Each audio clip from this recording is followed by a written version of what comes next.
بسم الله الرحمن إن الحمد لله نحمده ونستعينه ونستغفره ونعوذ بالله من شرور أنفسنا وسيئات أعمالنا من يهده الله فلا مضل له ومن يضلله فلا هادي له وأشهد أن لا إله إلا الله وحده لا شريك له وأشهد أن محمدا عبده ورسوله صلوات ربي وسلامه عليه وعلى آله وأصحابه وأتباعه ومن تبعهم بإحسان إلى يوم الدين يا أيها الذين آمنوا اتقوا الله حق تقاته ولا تموتن إلا وأنتم مسلمون يا أيها الناس اتقوا ربكم الذي خلقكم من نفس واحدة وخلق منها زوجها وبث منهما رجالا كثيرا ونساء واتقوا الله الذي تساءلون به والأرحام إن الله كان عليكم رقيبا يا أيها الذين آمنوا اتقوا الله وقولوا قولا سديدا يصلح لكم أعمالكم ويغفر لكم ذنوبكم ومن يطع الله ورسوله فقد فاز فوزا عظيما أما بعد فإن أحسن الحديث كلام الله وخير الهدي هدي محمد صلى الله عليه وسلم وشر الأمور محدثاتها وكل محدثة بدعة وكل بدعة ضلالة وكل ضلالة في النار சர்வ புகழும் ஏக இறைவன் அல்லாஹ் ஒருவனுக்கே உரித்தாகட்டும். ஸலவாத்தும் ஸலாமும் சாந்தியும் சமாதானமும் ஈருலகத் தலைவர் சத்திய தூதர் முஹம்மது ஸல்லல்லாஹு அலைஹி வஸல்லம் அன்னாரின் மீதிலும் அன்னாரின் தோழர்கள் குடும்பத்தினர் அன்னவர் வழிநடக்கக்கூடிய அனைத்து பேரினர் மீதிலும் என்றென்றும் உண்டாகட்டுமாக. ஜுமாவுடைய கடமையை நிறைவேற்றுவதற்காக இறை இல்லத்தில் ஒன்று திரண்டிருக்கும் அல்லாஹ்வின் நல்லடியார்களே, வாழும் காலத்தில் வாழ்க்கையின் எல்லா கோணங்களிலும் இறையச்சம் எனும் தக்வாவை கடைபிடித்து அந்த இறைவனுடைய ஏவல்களை எடுத்தும் அவனினால் தடுக்கப்பட்டவைகளை முற்றும் முழுதாக தவிர்த்தும் நடப்பதற்கு முழு முயற்சி எடுப்போமாக. கண்ணியத்திற்கும் மதிப்புக்கும் உரிய சகோதரர்களே,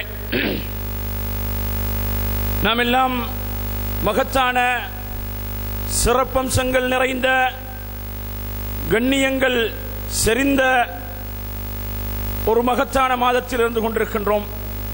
அதுவும் அந்த மாதத்தின் கடைசி கட்டத்தை நாங்கள் அடைந்திருக்கும் இவ்வேளையில் நாம் கடைபிடித்திருக்கும், நாம் இதுவரை காலம் நோட்டு வரக்கூடிய இந்த நோன்புடைய தத்துவங்கள், அதனுடைய பயன்களை பற்றி அடிக்கடி நாங்கள் பேசுகின்றோம். அந்த நோன்புடைய தத்துவத்தை பற்றி பேசக்கூடியவர்கள், அந்த நோன்பின் பயன்களை பற்றி பேசக்கூடியவர்கள் ஏராளமான பயன்களையும் பல தத்துவங்களையும் அந்த நோன்பிலே இருப்பதாக சொன்ன பொழுதிலும், அந்த நோன்பை விதியாக்கிய இறைவன் சொல்லக்கூடிய அந்த தத்துவம், அந்த உண்மை, அந்த பயன் என்ன என்பதை நாங்கள் விளங்கி இருக்கின்றோம். அந்த நோன்பின் மூலமாக இறையச்சம் எனும் தக்வா, அந்த பயத்தை ஒரு மனிதன் அவனுடைய வாழ்க்கையிலே ஏற்படுத்திக் கொள்வதற்காக வேண்டித்தான் அந்த நோன்பு. எந்த ஒரு சமுதாயத்திலே இறையச்சம் எனும் தக்வா மேலிட்டு காணப்படுகின்றதோ, மிகைத்து நிற்கின்றதோ, அந்த சமுதாயத்துக்கு அரசாங்கத்தின் கட்டுப்பாடுகள் தேவையில்லை, காவல்துறையின் அவதான எச்சரிக்கைகள் தேவையில்லை, சீர்திருத்தவாதிகளுடைய விடாமுயற்சிகள் அந்த சமுதாயத்துக்கு தேவையில்லை. அந்த சமுதாயம் தக்வா எனும் இறையச்சத்திலே மேலோங்கி காணப்படக்கூடிய நேரத்தில் எல்லா துறையிலும் அந்த தக்வா அந்த சமுதாயத்திலே அந்த தக்வாவை காணக்கூடியதாக இருக்கும். அதனால் தான் இறைவன் மிகச் சுருக்கமாக இந்த தக்வாவை பற்றி சொல்லக்கூடிய நேரத்தில் வலகத் வஸைனல் லதீன ஊதுல் கிதாப மின் கப்லிக்கும் வஇய்யாக்கும் அன் தக்குல்லாஹ், உங்களுக்கு முன்னர் வேதம் கொடுக்கப்பட்டவர்களுக்கு, உங்களுக்கு முன்னர் வேதம் கொடுக்கப்பட்டவர்களுக்கும் உங்களுக்கும் இறையச்சத்தை அல்லாஹ் வசியத் செய்கின்றான். நோன்பை எங்களுக்கு முன் சென்ற சமுதாயத்தின் மீது இறைவன் எப்படி விதியாக்கி இருக்கின்றானோ அதே போன்று அந்த இறையச்சத்தையும் தக்வாவையும் எல்லா உலகத்திலே வந்த எல்லா சமூகத்தினர்களுக்கும் பொதுவான ஒரு வசியத்தாக, ஒரு நல்லுபதேசமாக, ஒரு சிறந்த உரையாக, உபதேசமாக அல்லாஹு தஆலா அருள்மறையிலே கூறிக்கொண்டிருக்கின்றான். ஆகவே இந்த தக்வா ஒரு சமுதாயத்துடைய வாழ்க்கையிலே மேலோங்கி காணப்படும் நேரத்தில் அந்த சமுதாயம் மேம்பட்டதாக இருக்கும், அந்த சமுதாயம் உயர்ந்ததாக இருக்கும், அந்த சமுதாயத்துக்கு எந்த கட்டுப்பாடுகளும் தேவையில்லை. அல்லாஹ்வுடைய போதனையை எடுத்து வாழக்கூடிய ஒரு சமுதாயமாக அது விளங்கும். ஆகவே சகோதரர்களே, இன்றைய எமது உரையில் இந்த தக்வாவுடைய வெளிப்பாடுகள் என்ன, இந்த இறையச்சத்தை ஒரு மனிதன் நோன்பின் மூலமாக வாழ்க்கையிலே கடைபிடித்தான் என்று சொன்னால் அதனால் அவன் அடையக்கூடிய லௌகீக பயன்கள் என்ன, அதே போன்று மறுமையில் அவன் அடையக்கூடிய அந்தஸ்துக்கள் என்ன, அதை விட மேலாக அந்த தக்வா எப்படிப்பட்ட ஒரு பிரதிபலிப்பை ஒரு சமுதாயத்திலே ஏற்படுத்த வேண்டும் என்பதை குர்ஆன் சுன்னாவுடைய நிழலிலே நாங்கள் விளங்குவதற்கு ஒரு கணம் முயற்சிப்போம். சோர்களே, தக்வாவை பற்றி வரக்கூடிய இறைவசனங்களை எடுத்து பார்த்தால் ஏராளமான வசனங்களிலே அல்லாஹு தஆலா தக்வாவை பற்றி சொல்லுகின்றான். அதிலே மிக அழகான ஒரு வசனத்தை நாங்கள் எடுத்து நோக்கக்கூடிய நேரத்தில் நாம் அறிந்திருக்கின்றோம் சோர்களே, இந்த மாதத்தில் இறங்கப்பெற்ற அருள்மறை அல் குர்ஆன், இதை அல்லாஹு தஆலா சொல்லுமிடத்திலே இந்த குர்ஆன் ஹுதல் லின்னாஸ், முழு மனித சமுதாயத்துக்கும் நேர்வழிக்காக இறைவன் இந்த குர்ஆனை இறக்கி வைத்திருக்கின்றான். ஆனாலும் இந்த குர்ஆனுடைய ஹிதாயத் இருக்கின்றது, இந்த குர்ஆனிய நேர்வழி இருக்கின்றது, இது யாருக்கு சொந்தம் என்று சொன்னால் அதனால் முழுமையான பயனை யார் அடைவார்கள் என்பதை அந்த குர்ஆனுடைய ஆரம்பத்திலே அல்லாஹு தஆலா பதித்து வைத்து விட்டான். அலிஃப் லாம் மீம் ذلكல் கிதாபு லா ரைப ஃபீஹ் ஹுதல் லில் முத்தகீன்.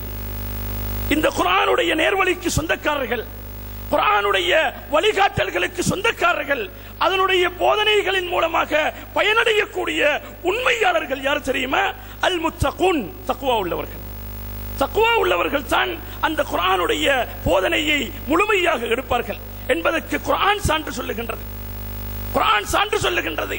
அதனால் தான் அதே தொடரிலே அல்லாஹு தஆலா சொல்லுகின்றான், லஅல்லக்கும் தத்தகூன், நீங்கள் தக்வாவை அடைந்து விட்டால், நோன்பை பிடித்தால் தக்வாவை அடைவீர்கள், இறையச்சத்தை அடைவீர்கள். இறையச்சம் உங்களிலே மிகைத்து காணப்பட்டால் குர்ஆனுடைய நேர்வழியின் மூலமாக நீங்கள் உண்மையான பயனடைவீர்கள், உச்ச பயனை நீங்கள் அடைவீர்கள் என்பதுதான் இதனுடைய சுருக்கமாக இருந்து கொண்டிருக்கின்றது. ஆகவே சோர்களே, இது முதலாவது அம்சம். குர்ஆனுடைய போதனைகள் அதனுடைய அறிவுரைகளின் மூலமாக பயன் பெறுவதற்கு தகுந்த சமுதாயம் நோன்பு நோற்று தக்வாவை வாழ்க்கையிலே ஏற்படுத்திக் கொண்ட ஒரு சமுதாயம். நோன்பு மாத்திரமல்ல, ஏனைய எல்லா அமல்களின் மூலமாகவும் இந்த தக்வாவை வாழ்க்கையிலே ஏற்படுத்திக் கொள்ளலாம். இப்பொழுது வாருங்கள் சோர்களே, இந்த தக்வாவுடைய வெளிப்பாடுகள் என்ன, இதன் மூலமாக ஒரு மனிதன் அடையக்கூடிய நற்பயன்கள் என்ன என்பதை பார்ப்போம். அல்லாஹு தஆலா குர்ஆனிலே உரையிலே நாங்கள் ஆரம்பத்திலே ஓதக்கூடிய ஒரு வசனம், யா அய்யுஹல்லதீன ஆமனூ, ஈமான் கொண்டவர்களே, இத்தகுல்லாஹ், நீங்கள் அல்லாஹ்வை பயந்து கொள்ளுங்கள். எப்படி பயப்பட வேண்டும்? ஹக்க துகாத்திஹி, அந்த அல்லாஹ்வை உண்மையாக பயப்பட வேண்டும், உண்மையான அச்சமாக அந்த அல்லாஹ்வை அஞ்சு கொள்ளுங்கள்.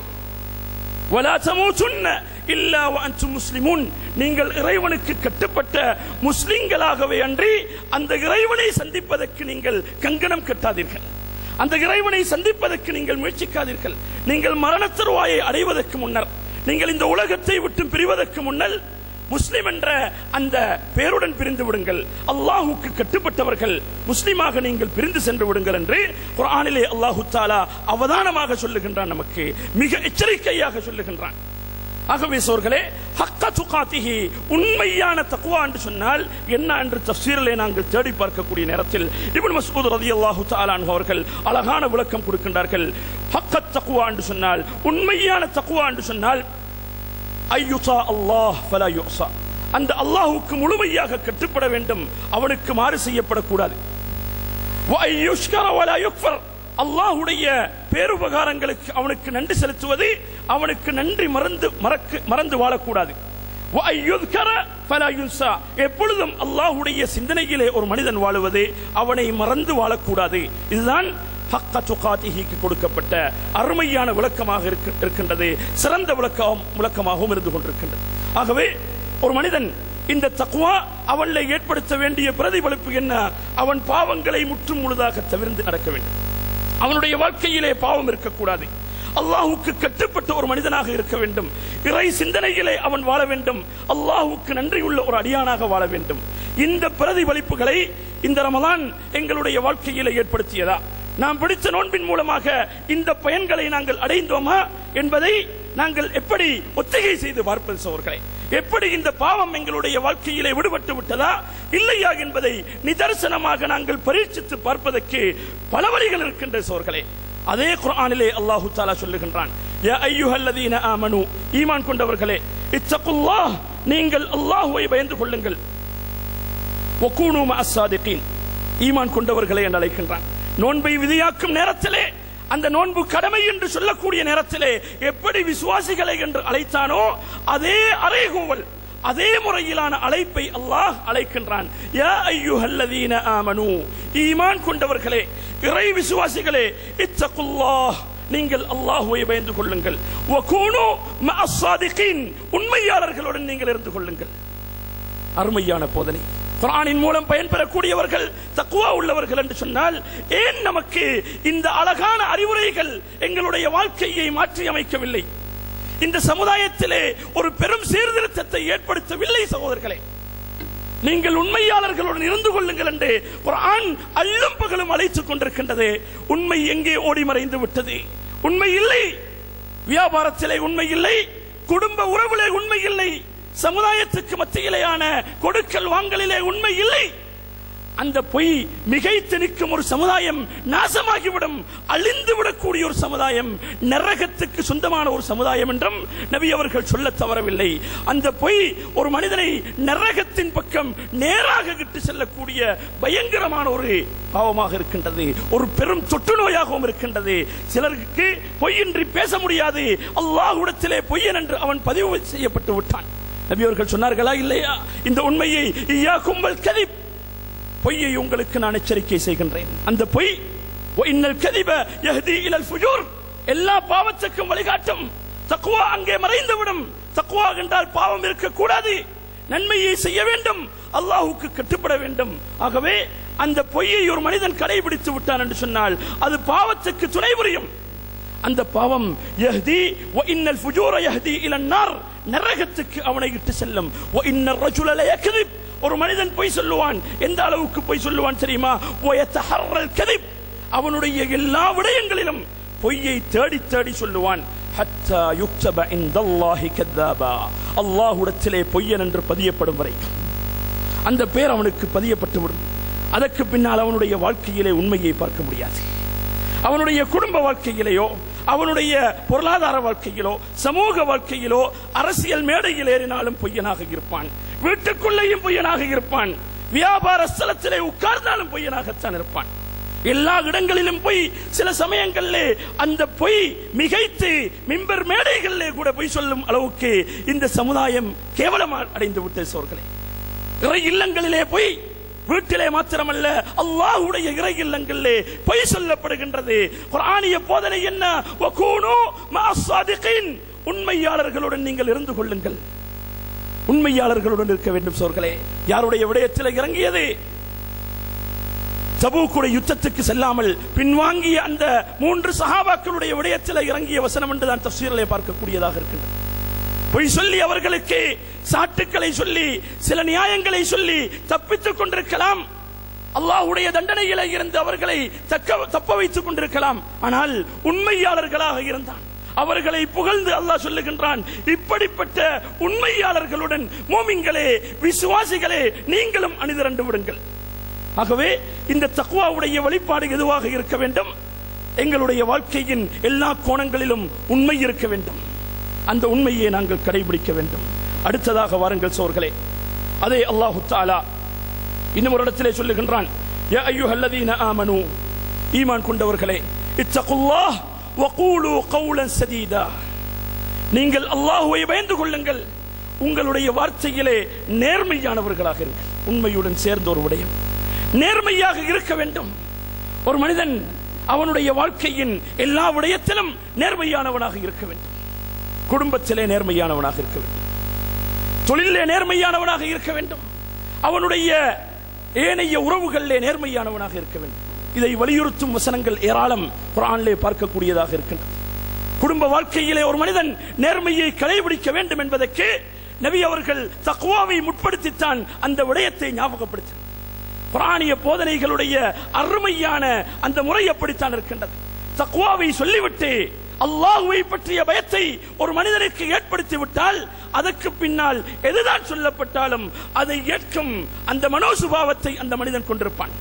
அதனால் தான் தக்வாவை முற்படுத்தி விட்டு பெரும் பாவங்களை விட்டும் எச்சரிக்கை செய்கின்றான்.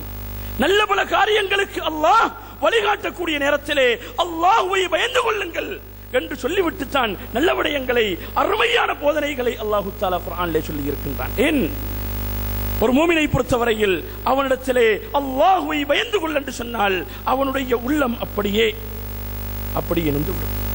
அங்கே இறைவனுடைய அச்சம் அவனுடைய உள்ளத்திலே மிகைத்துவிடும்.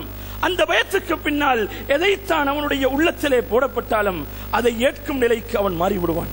ஆனால் ஒரு பாவி, ஒரு முனாஃபிக், ஒரு நயவஞ்சகனை பொறுத்த மட்டில் அவனிடத்திலே அல்லாஹ்வை பயந்து கொள் என்று சொன்னால் அந்த பாவத்துடைய மமதை அவனை தொட்டு அந்த பாவத்தை விடுவதற்கு அவன் துணிவு பெற மாட்டான். அல்லாஹ் அதையும் குர்ஆனிலே சொல்லுகின்றான்.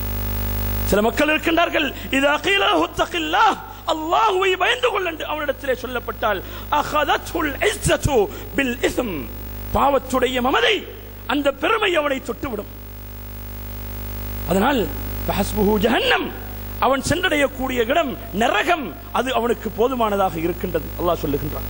ஆகவே ஒரு மூமினிடத்திலே இத்தகில்லாஹ், அல்லாஹ்வை பயந்து கொள் என்று சொன்னால் அவனுக்கு பலதும் அவனுடைய சிந்தனையிலே வர வேண்டும், பல விடயங்களும் அவனுடைய சிந்தனையிலே வர வேண்டும்.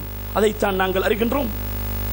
அந்த மூவர், குகையிலே அடைபட்ட மூவர், அதிலே ஒரு மனிதருக்கு அந்த பாவத்தை, விபச்சாரத்தை செய்யக்கூடிய அந்த நிலை சூழல் மிக அழகாக கிடைக்கின்றது. அந்த நேரத்திலே அந்த பெண்மணி அந்த ஆணை பார்த்து, அந்த சொந்தத்தை பார்த்து, அந்த பெண்ணுடைய உறவினர் சாச்சாவுடைய மகன் அந்த மகனை பார்த்து, அந்த மனிதனை பார்த்து சொல்லுகின்றான், யப்ன அம், என்னுடைய சாச்சாவின் மகனே, இத்தகில்லாஹ், நீ அல்லாஹ்வை பயந்து கொள். உடனடியாக விலகி விடுகின்றான், அந்த பாவத்திலே இருந்து விலகி விடுகின்றான். அதனுடைய பயன் என்ன? அதனுடைய பயன் உலகத்திலே அவனுக்கு விடுதலை. பெரும் இடர்களில் இருந்து, பெரும் இன்னல்களிலே, துன்பங்களிலே இருந்து ஒரு மனிதனுக்கு விடுதலை கிடைப்பதற்கு தக்வா காரணமாக அமையும். பின்னால் சொல்லுவோம் சோர்களே. ஆகவே இந்த தக்வா, ஒரு மனிதன் நேர்மையாக இருக்க வேண்டும். அவன் அல்லாஹ்வை பயந்து கொள் என்று சொல்லிவிட்டால் அவனுக்கு அனைத்து சிந்தனைகளும் வர வேண்டும். நபி அவர்கள் என்ன சொல்லுகின்றார்கள்? இத்தகுல்லாஹ், அல்லாஹ்வை பயந்து கொள்ளுங்கள். வஅதிலு பைன அவுலாதிக்கும், உங்களுடைய பிள்ளைகளுக்கு மத்தியிலே நீங்கள் நேர்மையாக நடந்து கொள்ளுங்கள். அவர்கள் தக்வா உள்ளவர்களாக மாற வேண்டுமா? மூமின்களுடைய பிரார்த்தனை எதுவாக இருக்கும்? குடும்ப வாழ்க்கையிலே உங்களுக்கு நிம்மதி தேவையா? والذين يقولون ربنا هب لنا من ازواجنا وذرياتنا قرة اعين واجعلنا للمتقين اماما. அருமையான அழகான பிரார்த்தனைகள், குர்ஆன் சொல்லும் அருமையான பிரார்த்தனைகள் சோர்களே. என்ன சொல்லுகின்றான் அல்லாஹ்? والذين يقولون, மூமின்கள் என்ன சொல்வார்கள்? ரப்பனா ஹப் லனா மின் அஸ்வாஜினா வ ذُرِّيَّاتِنَا, எங்களுடைய மனைவிமார்கள், எங்களுடைய பிள்ளை குட்டிகள்ல இருந்து எமக்கு கண் குளிர்ச்சியை கொடுத்து விடுவாயாக. அந்த பிள்ளைகள் எங்களுடைய கண் குளிர்ச்சிகள். எப்பொழுது கண் குளிர்ச்சி ஆவார்கள்? எப்படி எங்களுக்கு நிம்மதிக்காக அவர்கள் துணை புரிவார்கள் சோர்களே? அந்த மூமின்களுடைய பிரார்த்தனையின் கடைசியில் என்ன சொல்வார்கள்? வஜஅல்னா லில் முத்தகீன இமாமா, தக்வா உள்ளவர்களுக்கு பொறுப்புதாரிகளாக எங்களை ஆக்கி விடுவாய். மனைவி தக்வா உள்ள பெண்ணாக மாறிவிட்டாள் என்று சொன்னார். அந்த பெண் தக்வா உள்ள பெண்ணாக மாறிவிட்டாள் என்று சொன்னார். கணவன் இருந்த பொழுதிலும் இல்லாத பொழுதிலும் அவளுடைய உள்ளத்திலே மாற்றம் ஏற்பட மாட்டாது, இறையச்சத்திலே சலசலப்பு ஏற்படாது. அப்படிப்பட்ட ஒரு குடும்பத்தை விட்டு சென்றாலும் அவனுக்கு நிம்மதிதான். அந்த குடும்பத்தை விட்டும் கடல் கடந்து மறைந்திருந்தாலும் அவனுக்கு நிம்மதிதான். சந்தோஷமாக இருப்பான், சுபீட்சமான வாழ்க்கை வாழுவான்.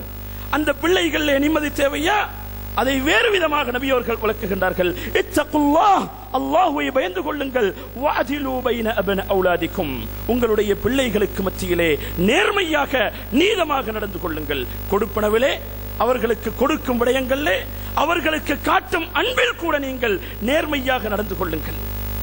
அந்த பிள்ளைகள் எல்லா பேரும் உங்களுக்கு பணிவிடை செய்வதிலே ஒரே மட்டத்தில் இருக்க வேண்டும் என்று நீங்கள் நாடினால் அவர்களுடைய அன்பிலே நீங்கள் வேறுதூராட்டம் காட்டாதீர்கள், பாகுபாடு காட்டாதீர்கள்.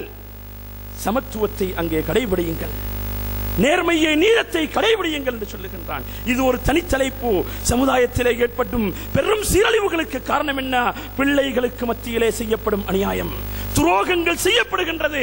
பெற்றோர்கள் பிள்ளைகளுக்கு துரோகம் செய்கின்றார்கள், கொடுப்பனவுகளிலே துரோகம் செய்கின்றார்கள், அன்பிலே துரோகம் செய்தால் கூட பெரும் பாதிப்புகளை சந்திக்க வேண்டி ஏற்படும். நபியுல்லாஹ் யாக்கூப் அலைஹிஸ்ஸலாம் அவர்களுடைய சம்பவத்தை பாருங்கள். நபி யூசுப் அலைஹிஸ்ஸலாம் அவர்களுக்கு பிரத்யேகமான அன்பு, இயல்பிலே ஏற்பட்ட அன்பு அது அதிகமாக ஏற்பட்டதன் காரணமாக அதனுடைய விளைவு என்ன? கொலை செய்வதற்கு முற்பட்டார்கள். சகோதரர்கள் அந்த யூசுஃபை கொலை செய்து அந்த தந்தையிடத்திலே அன்பை பெறுவதற்கு முயற்சி செய்தார்கள். சோர்களே, இப்படிப்பட்ட விளைவுகளை சந்திக்க வேண்டி ஏற்படும். அந்த பிள்ளைகளுக்கு மத்தியிலே நேர்மையாக நீதமாக நாங்கள் நடந்து கொள்வதற்கு முற்படவில்லை என்று சொன்னார். ஆகவே இதுவும் தக்வாவுடன் சம்பந்தப்பட்டது. இத்தகுல்லாஹ், அல்லாஹ்வை பயந்து கொள்ளுங்கள். வஅஜிலு பைன அவுலாதிக்கும், உங்களுடைய பிள்ளைகளுக்கு மத்தியிலே நேர்மையாக நடந்து கொள்ளுங்கள். அடுத்த விடயத்துக்கு வருகின்றோம் சோர்களே. அதே அல் குர்ஆனிலே அல்லாஹ் தஆலா இன்னும் ஒரு இடத்திலே சொல்லுகின்றான், யா அய்யுஹல்லதீன ஆமனூ. ஒரே விதமான அழைப்பு, ஒரே விதமான அழைப்பு. அழைப்பிலே மாற்றமில்லை, நாங்கள் தான் மாற்றிக் கொண்டிருக்கின்றோம். நடைமுறைப்படுத்துவதிலே நாங்கள் அதை மாற்றி அமைத்து விட்டோம். நோன்பை கடைபிடிப்பதை போன்று உண்மையை கடைபிடிக்க தவறிவிட்டோம். நோன்பிலே இருக்கக்கூடிய ஆர்வம் நேர்மையிலே இல்லாமல் போய்விட்டது. நோன்பிலே இருக்கக்கூடிய ஆர்வம் பாவத்தை கைவிடுவதிலே இல்லாமல் போய்விட்டது, குறைந்து விட்டது என்று தான் சொல்ல வேண்டும். சோர்களே, குர்ஆன் அழைக்கின்றது, யா அய்யுஹல்லதீன ஆமனூ, ஈமான் கொண்டவர்களே, இத்தகுல்லாஹ், நீங்கள் அல்லாஹ்வை பயந்து கொள்ளுங்கள். வதரூ மா பகிய மினர் ரிபா இன் குன்தும் முஃமினீன், நீங்கள் மூமின்களாக இருந்தால், உண்மையான இறை விசுவாசிகளாக இருந்தால் வட்டியில் எஞ்சியதை நீங்கள் விட்டுவிடுங்கள், அதை தூக்கி எறிந்து விடுங்கள், அதை கடைபிடிக்காதீர்கள். சுப்ஹானல்லாஹ். எங்களுடைய பொருளாதார வாழ்க்கை சிறந்ததாக இருக்க வேண்டுமா? பரிசுத்தமானதாக இருக்க வேண்டுமா? அதனால் சமுதாயத்துக்கு உதவி, சமுதாயத்துக்கு பயன் கிடைக்க வேண்டுமா? என்னுடைய குடும்பம் அதனால் பயனடைய வேண்டுமா? அந்த பொருளாதாரத்தை நாங்கள் சுத்தப்படுத்த வேண்டும். அதை சுத்தப்படுத்துவதற்கான அழகான போதனை, அறிவுரைகள் குர்ஆனில் இருக்கின்ற சோர்களே. நீங்கள் அல்லாஹ்வை பயந்து கொள்ளுங்கள். வதரு மா பகிய மினர் ரிபா, அந்த வட்டியுடைய எல்லா தோற்றங்களையும் விட்டும் உங்களுடைய பொருளாதாரத்தை சுத்திகரித்துக் கொள்ளுங்கள் என்ற போதனை அழகாக கொடுக்கப்பட்டிருக்கின்றது. ஆகவே நோன்பை கடைபிடியுங்கள் என்று சொல்லக்கூடிய அதே இறைவன் வட்டியை விடுங்கள் என்று சொல்லுகின்றான், வட்டியை விடுங்கள் என்று சொல்லுகின்றான். அது தனி தலைப்பாக பேசப்பட வேண்டும். சோர்களே, கேட்டிருப்பீர்கள், பேசப்பட்டிருக்கின்றது. ஆகவே இப்படிப்பட்ட இந்த இறையச்சம் தக்வா ஒரு மனிதனுடைய வாழ்க்கையிலே இப்படிப்பட்ட பெரும் விளைவுகளை ஏற்படுத்த வேண்டும். அதே போன்று இன்னும் ஒரு வசனத்தை எடுத்து பார்ப்போம் சோர்களே. யா அய்யுஹல்லதீன ஆமனூ, ஈமான் கொண்டவர்களே, இத்தகுல்லாஹ், நீங்கள் அல்லாஹ்வை பயந்து கொள்ளுங்கள். வல் தன்துர் நஃப்ஸுன் மா கத்தமத் லிகத், நாளை வாழ்க்கைக்காக எதை ஒரு மனிதன் சம்பாதித்திருக்கின்றான் என்பதை ஒவ்வொரு ஆன்மாவும் அவதானமாக மிக கவனமாக சிந்தித்து பார்க்கட்டும் என்று குர்ஆன் சொல்லுகின்றது. ஒவ்வொரு ஆன்மாவும், ஒவ்வொரு மனிதனும் சிந்திக்க வேண்டும், நாளை எதை நான் சேகரித்து வைத்திருக்கின்றேன், நாளை என்னுடைய யதார்த்தமான வாழ்க்கை, நாளை மறுமை வாழ்க்கை இருக்கின்றதே, அதுதான் உண்மையான வாழ்க்கை. அந்த மனிதர்கள் அறிந்திருந்தால் அதுதான் உண்மையான வாழ்க்கை என்று குர்ஆன் சொல்லுகின்றது. ஆகவே அந்த உண்மையான வாழ்க்கைக்காக நாளை நாளை என்று உழைக்கின்றோம். நாளைக்காக எந்த அளவு கஷ்டங்களை நாங்கள் மேற்கொள்ளுகின்றோம், இன்றைய நாளை நாங்கள் நாசப்படுத்துகின்றோம். நாளைய சுபீட்சத்துக்காக, நாளைய தினம், அதற்கு அடுத்த நாளுடைய சந்தோஷத்துக்காக நாளைய தினத்தின் நிம்மதியை இழக்கின்றோம். இப்படி எங்களுடைய வாழ்க்கை ஓடிக்கொண்டிருக்கின்றது.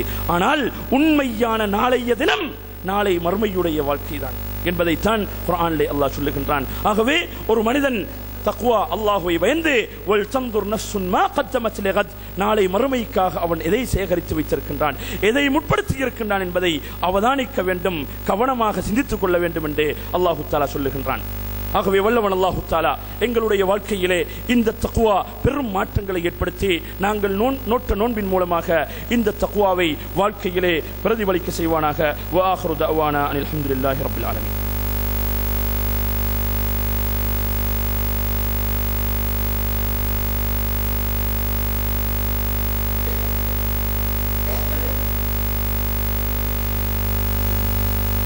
الحمد لله رب العالمين والعاقبة للمتقين ولا عدوان إلا على الظالمين والصلاة والسلام على أشرف الأنبياء والمرسلين سيدنا محمد وعلى آله وأصحابه وأتباعه وأهل بيته ومن تبعهم بإحسان إلى يوم الدين.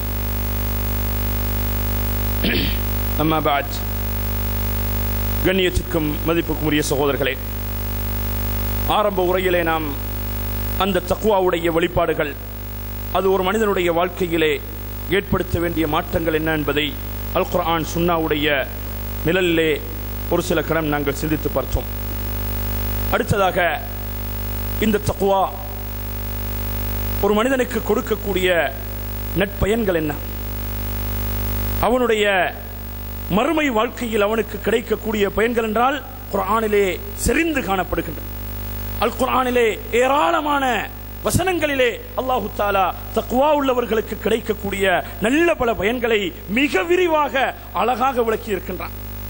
அதிலே ஒரே ஒரு வசனத்தை பார்த்துவிட்டு லௌகீக பயன்கள் என்ன, அதைத்தானே ஒரு மனிதன் பார்க்கின்றான். மறுமையிலே நன்மை கிடைக்கும், அது மறுமையுடைய விடயம். ஆனால் வாழும் காலத்திலே நான் பெறக்கூடிய பயன் என்ன?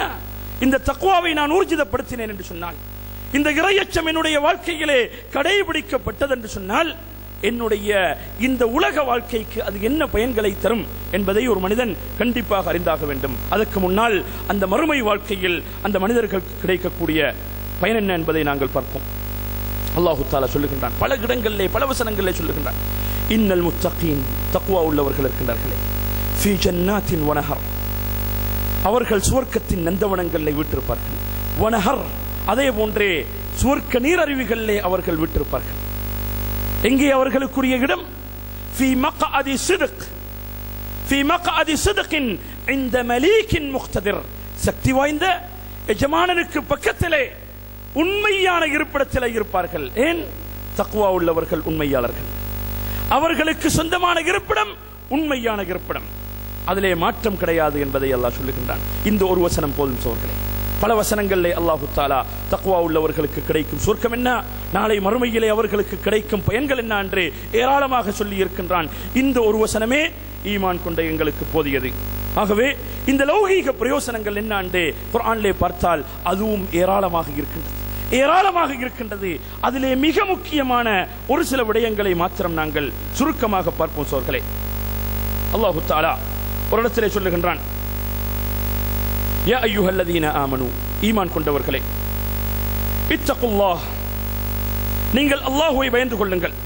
வ ஆமினு பிரசூலிஹி, உங்களின் மீது அனுப்பி வைக்கப்பட்ட அந்த ரசூலையும் நம்பிவிடுங்கள். அல்லாஹ்வை பயந்து அந்த ரசூலை ஈமான் கொண்டு வாழுங்கள். யுஅதிகும் கிஃப்லைனி மிர் ரஹ்மதி, அவனுடைய கருணையில் இருமடங்கை உங்களுக்கு கொடுத்து விடுவான்.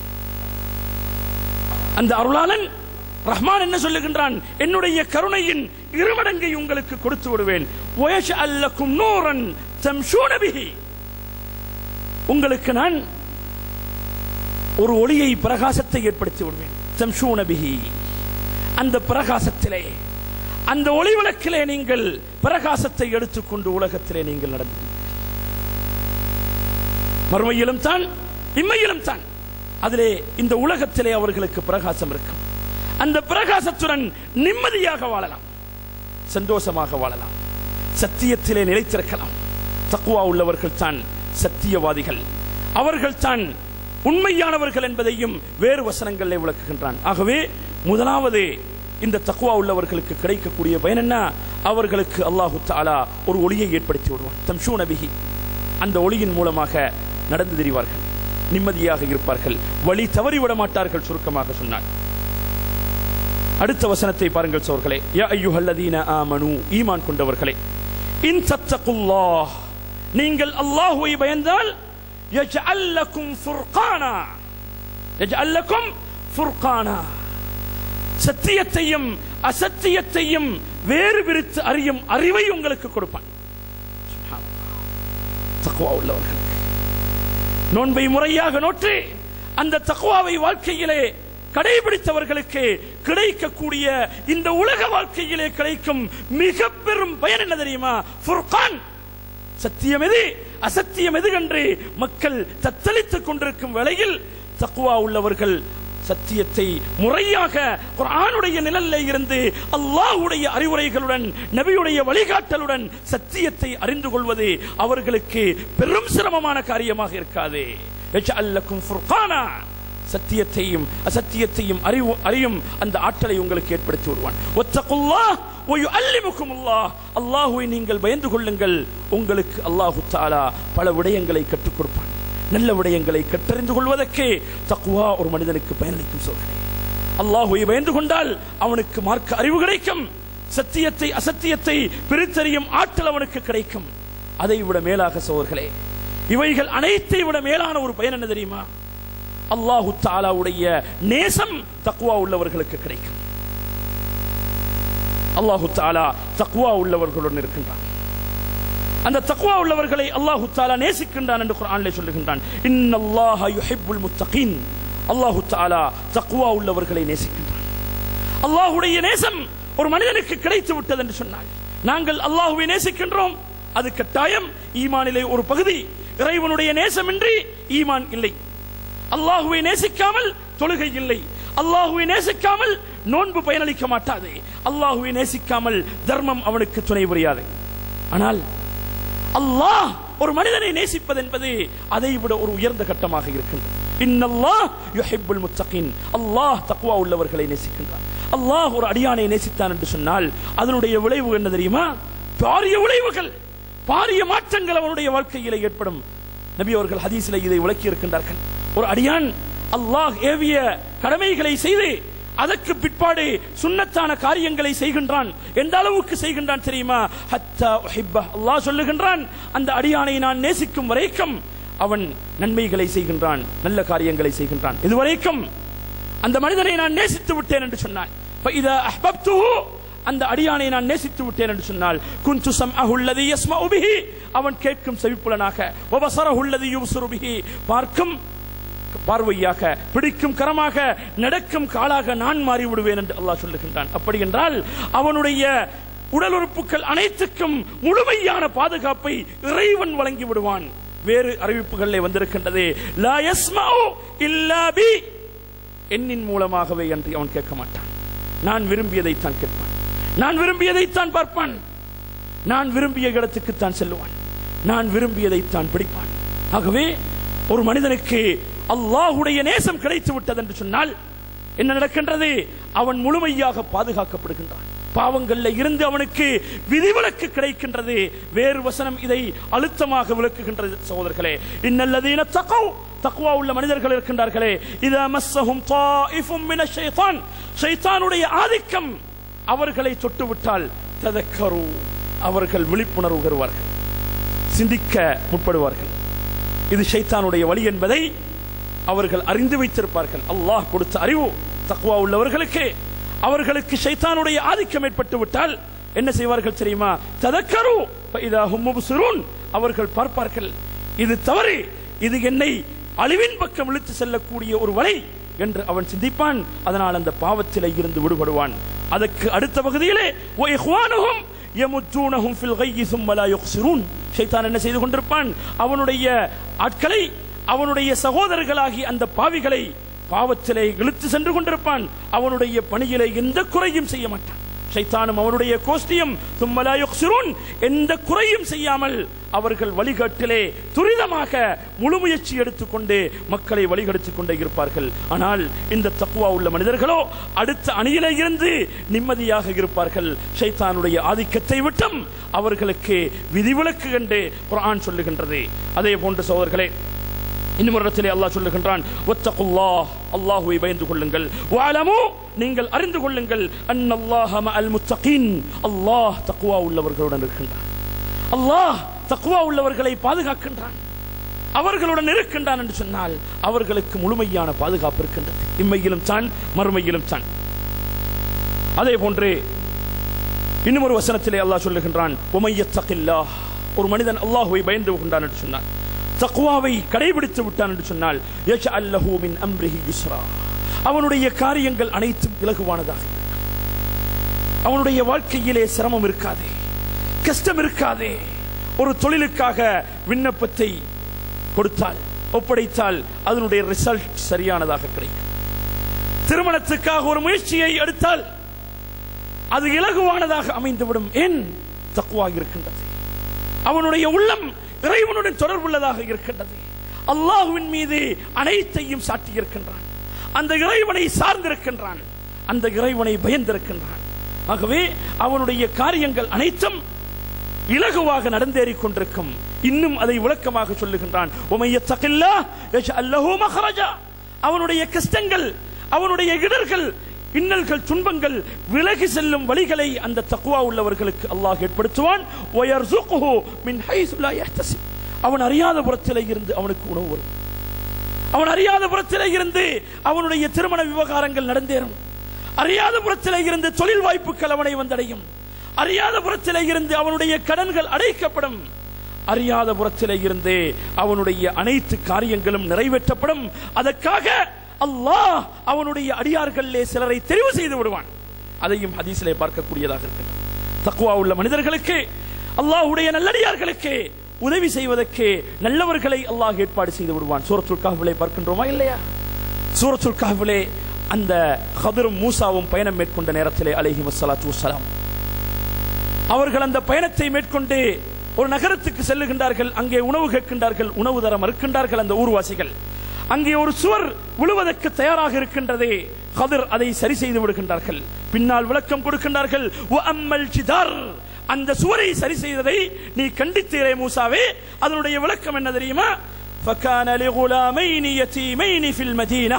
அது அந்த நகரத்தில் இருந்த 2 அனாதைகளுடைய சொத்து. அனாதைகளுடைய சொத்து. அவர்களுடைய ஒரு புதையல் அந்த சுவருக்கு கீழால் புதைத்து வைக்கப்பட்டிருந்தது. அந்த பிள்ளைகளுடைய தந்தை நல்லவராக இருந்தார். தந்தை செய்த நன்மை பிள்ளைகளுக்கு உதவியது. நாங்கள் தக்வா உள்ளவர்களாக இருந்தோம் என்று சொன்னால் எங்களுடைய பிள்ளைகளை நிம்மதியாக விட்டு செல்லலாம். அவர்களை விட்டு பிரியும் நேரத்தில் உலகத்திலும் தான் மறுமையிலும் தான், இந்த உலகத்தை விட்டு பிரியும் தருணத்திலும் அல்லது அவர்களை விட்டு ஒரு தொழிலுக்காக பிரிந்து சென்றாலும் தக்வா அவர்களிடத்தில் இருந்தால், நான் தக்வா உள்ள ஒரு அடியானாக இருந்தால் அல்லாஹ் அவர்களை பாதுகாப்பான். ஈமானிலே இஸ்திகாமத்தாக இருந்தால் குர்ஆனிலே பல வசனங்களில் இதை ஊர்ஜிதப்படுத்துகின்றார். இன்னல்லதீன காலு ரப்புனல்லாஹ் சும்ம இஸ்தகாமு, ஈமான் கொண்டு நிலையாக அந்த ஏகத்துவத்திலே உறுதியாக இருந்தவர்களுக்கு எப்படிப்பட்ட சுபசோபதம் மரண வேளையிலே கிடைக்கும். அல்லா தகாஃபு வலா தஹ்சனு, நீங்கள் போகும் அந்த மறுமையுடைய கட்டங்களை வைத்து, நீங்கள் சந்திக்க இருக்கும் மறுமையுடைய பயங்கரமான கட்டங்களை வைத்து நீங்கள் பயப்பட வேண்டிய அவசியமில்லை. அதே போன்று வலா தஹ்சனு, நீங்கள் விட்டு செல்லும் அந்த குழந்தைகள், மனைவி மக்கள், சொத்து சுகங்கள், இதற்கு ஏதாவது சேதம் ஏற்பட்டு விடுமோ, அழிவு ஏற்பட்டு விடுமோ என்ற கவலையும் உங்களுக்கு இருக்கக்கூடாது. அதற்கு நாங்கள் பொறுப்பாக இருக்கின்றோம் என்று அமரர்கள் வாக்குமூலம் கொடுக்கின்றார்கள் என்று குர்ஆன் சொல்லுகின்றது சோர்களே. ஆகவே இந்த சம்பவத்திலே நாங்கள் பார்க்கின்றோம், அந்த ஹதர் கொடுத்த விளக்கம் என்ன? அந்த அனாதைகள், 2 அனாதைகளுடைய தந்தை வகான அபூஹுமா சாலிஹா, அவர் நல்ல மனிதராக இருந்தார், ஒரு தக்வா உள்ள மனிதனாக இருந்தார், ஒரு நல்லடியாராக இருந்தார். ஆகவே சோர்களே, இது ஒரு மனிதனுக்கு பயனளிக்கும். அவனுடைய கஷ்டங்கள் அவன் அறியாத புறத்திலே இருந்து நிறைவு செய்யப்படும். அவைகளுக்கான வாய்ப்பு வசதிகளை அல்லாஹு தஆலா ஏற்படுத்துவான். அதே போன்று இன்னும் ஒரு இடத்திலே அல்லாஹு தஆலா சொல்லுகின்றான், வஇன் தஸ்பிரு வதத்தகு, நீங்கள் பொறுமையை கடைபிடித்து அல்லாஹ்வை பயந்து கொண்டால் லா யதுர்ருக்கும் கைதுஹும் ஷைஆ, அந்த எதிரிகளுடைய சூழ்ச்சிகள் உங்களுக்கு எந்த தீங்கையும் ஏற்படுத்தாது. உத்தரவாதம். உலகத்திலே தைரியமாக தலை நிமிர்ந்து சத்தியத்தை சொல்லுங்கள், சத்தியத்துக்காக குரல் கொடுங்கள், பேசுங்கள். லா யதுர்ருக்கும் கைதுஹும் ஷைஆ, ஆனால் அது வார்த்தையுடன் நின்றுவிடக் கூடாது. அதனுடைய பிரதிபலிப்பு உள்ளத்திலே ஏற்பட வேண்டும். அது வாழ்க்கையின் எல்லா கோணங்களிலும் அது வியாபித்து காணப்பட வேண்டும். அப்படி இருந்தால் லா யதுர்ருக்கும் கைதுஹும் ஷைஆ, அந்த எதிரிகளுடைய சூழ்ச்சிக்காரர்களுடைய எந்த சூழ்ச்சிகளும் உங்களுக்கு எந்த தீங்கையும் ஏற்படுத்த மாட்டாது என்று குர்ஆன் உத்தரவாதம் வழங்குகின்றது. எப்படிப்பட்ட பாதுகாப்பு சோர்களே! தக்வா உள்ள மக்களுக்கு லௌகீக பிரயோசனங்கள் அடுக்கிக் கொண்டு போகலாம் குர்ஆனுடைய நிழலிலே சோதர்களே. ஆகவே இப்படியாக பல நன்மைகளை அல்லாஹு தஆலா தக்வா உள்ள மக்களுக்கு இம்மையிலும் மறுமையிலும் வாக்களித்திருக்கின்றான். ஆகவே அல்லாஹு தஆலா இந்த நோன்பை நமக்கு அளித்த அந்த அல்லாஹ் அதன் மூலமாக எங்களிடத்தில் இருந்து எதிர்பார்க்கக்கூடிய அந்த இறையச்சத்தை, தக்வாவை முழுமையாக கடைபிடிக்கும் பாக்கியத்தை எங்களுக்கு கொடுத்தருள்வானாக. ரமலானுடைய இறுதி பகுதியை அடைந்திருக்கும் நாம் சோர்ந்து விடாமல் சடைவடைந்து விடாமல் அந்த ரமதானுடைய நல்ல இரவுகளை ஹயாத்தாக்கி அதிலே மகத்தான அந்த இரவாகிய லைலத்துல் கத்ரை அடைந்த நட்பாக்கியம் பெற்ற நல்லடியார்கள் கூட்டத்திலே என்னையும் உங்களையும் சகல முஸ்லிம்களையும் அல்லாஹ் தஆலா ஆக்கி அருள்வானாக. அகூலு கௌலி ஹாதா வ அஸ்தக்ஃபிருல்லாஹ் லி வ லக்கும் ஃபஸ்தக்ஃபிரூஹு இன்னஹு ஹுவல் கஃபூர்.